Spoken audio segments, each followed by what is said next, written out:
दोस्तों 1971 में north west Orient airlines की फ्लाइट 727 में बैठे हुए डैन कोपर नामी शख्स ने एयर होस्टेस को एक छोटा सा खत देकर कैसे पूरे प्लेन को हाईजैक कर लिया।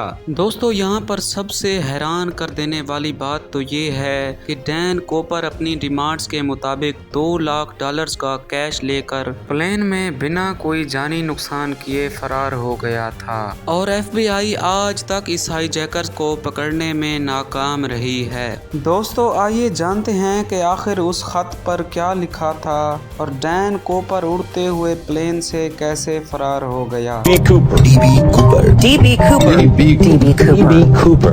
दोस्तों इस इंटरेस्टिंग इंसिडेंट की शुरुआत 24 नवंबर 1971 को हुई थी। एक शख्स जो बाज़ाहिर बिजनेसमैन लगता था हाथ में ब्रीफकेस लिए हुए पोर्टलैंड एयरपोर्ट से सियाटल का टिकट बुक करवाता है और सीधा जाकर प्लेन की सबसे आखिर वाली सीट पर बैठ जाता है। दोस्तों इस प्लेन में टोटल 36 पैसेंजर्स और 6 क्रू मेंबर्स थे। दोस्तों ये फ्लाइट सिर्फ और सिर्फ 45 मिनट की थी। दोपहर के ठीक 2:58 पर जैसे ही फ्लाइट टेक ऑफ करती है तो डैन कोपर अपने लिए कुछ ड्रिंक्स ऑर्डर करता है और साथ ही सिगरेट भी जला लेता है। दोस्तों आपको बताते चलें कि 70s में ना ही पैसेंजर्स की कोई चेकिंग की जाती थी और ना ही स्मोकिंग करने से रोका जाता था। फ्लाइट के टेक ऑफ होने के कुछ ही मिनटों बाद डीबी कोपर फ्लोरेंस शॉफनर नामी एयर होस्टेस को अपने पास बुलाकर एक छोटा सा खत दे देता है।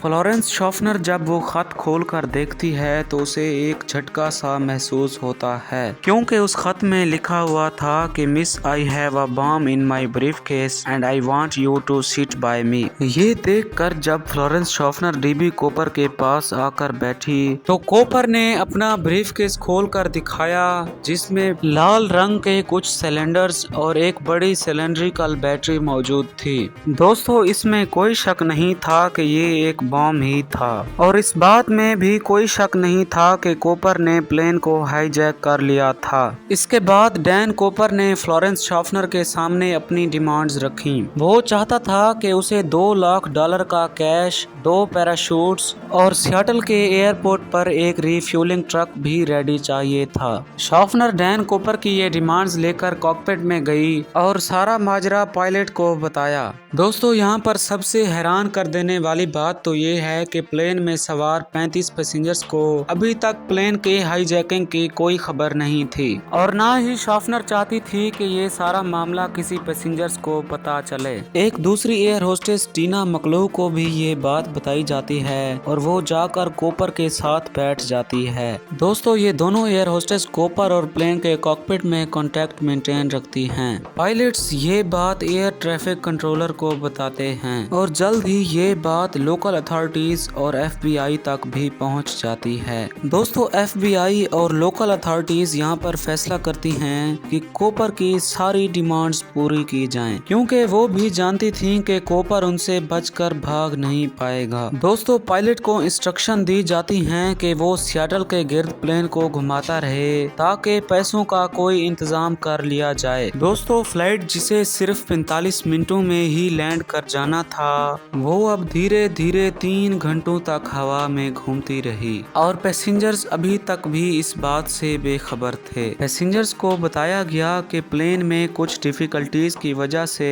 लैंडिंग में मसला हो रहा है। दोस्तों इस दौरान कोपर की डिमांड्स पूरा करने के लिए सियाटल नेशनल बैंक से कॉन्टेक्ट करके $20 के 10,000 नोट इकट्ठे किए गए और FBI ने इन पैसों के सीरियल नंबर्स भी नोट कर लिए थे। साथ ही 2 पैराशूट्स की जोड़ियां भी अरेंज कर ली गईं और सियाटल के एयरपोर्ट पर एक रीफ्यूलिंग ट्रक भी रेडी था। दोस्तों जब डैन कोपर की सारी डिमांड्स को अरेंज कर लिया जाता है तो फाइनली जाकर ये फ्लाइट सियाटल के एयरपोर्ट पर 5:46 PM पर लैंड करती है और कोपर की इंस्ट्रक्शंस के मुताबिक प्लेन को मेन बिल्डिंग से दूर पार्क किया जाता है। दोस्तों एयरलाइन का सिर्फ एक रिप्रेजेंटेटिव पैसों से भरा बैग और पैराशूट्स के 2 पेयर्स लेकर प्लेन के पास आता है। दोस्तों जब डैन कूपर को पैसों से भरा बैग और पैराशूट्स के 2 पेयर्स मिल जाते हैं तो वो सभी पैसेंजर्स और फ्लाइट अटेंडेंट को प्लेन छोड़ने की इजाजत दे देता है सिवाय टीना मकलऊ के।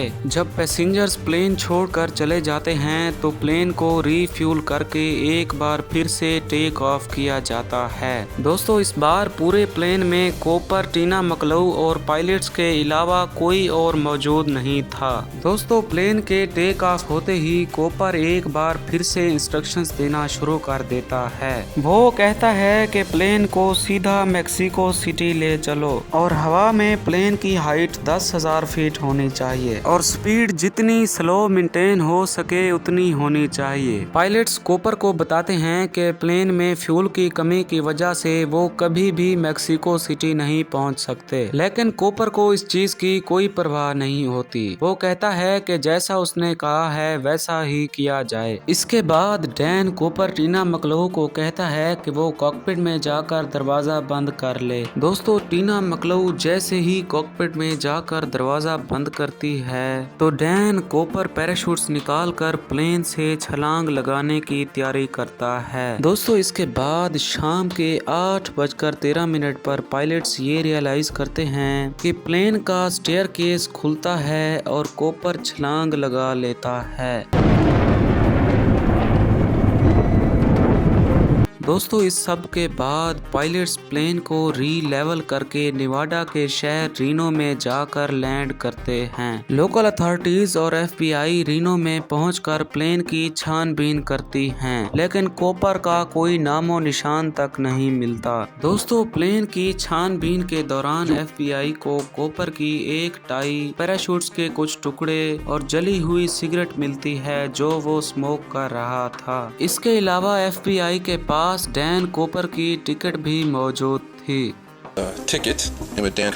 He needed a way to secure money on his bag. Air hostess से इंटरव्यू लेने के बाद डैन कूपर का स्केच भी तैयार करवाया गया। इसके बाद FBI ने डैन कूपर की ड्रॉप लोकेशन को भी आइडेंटिफाई किया और वहां पर इन्वेस्टिगेशन करना शुरू कर दी। दोस्तों FBI का मानना था कि डैन कूपर ने वाशिंगटन स्टेट के साउथ वेस्ट में ये छलांग लगाई थी। इस एरिया में पाइन फॉरेस्ट्स, कैनियंस और बड़े बड़े लेक्स मौजूद थे। FBI का मानना था कि इस एरिया में छलांग लगाने से डैन कूपर का जिंदा बच पाना बिल्कुल नामुमकिन था। FBI ने इस एरिया में सर्च किया कि उन्हें कोई पैराशूट्स का टुकड़ा या कोई डेड बॉडी मिल जाए, लेकिन उनके हाथ कुछ भी नहीं लगा। इसके बाद FBI ने $20 के सीरियल नंबर्स को पूरे देश में बांट दिया कि कोई भी इस सीरियल नंबर्स का नोट आए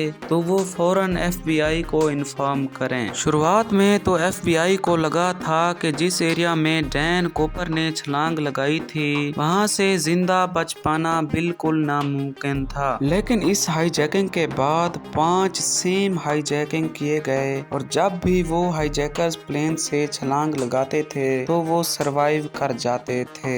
Man wanted $500,000 and requested 4 parachutes. और FBI उन हाईजैकर्स को अरेस्ट करने में भी कामयाब रहती थी। He was arrested here in his home in Provo, Utah, early this morning. When the FBI men came, he did not resist.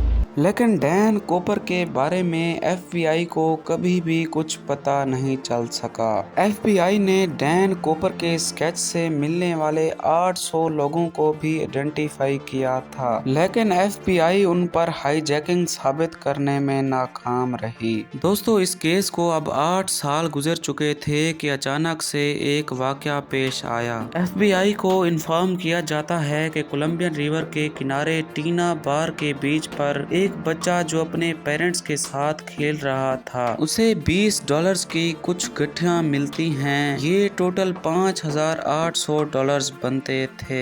FBI ने जब चेक किया तो इन नोटों के सीरियल नंबर्स उन पैसों से मिलते थे जो डैन कूपर अपने साथ ले गया था।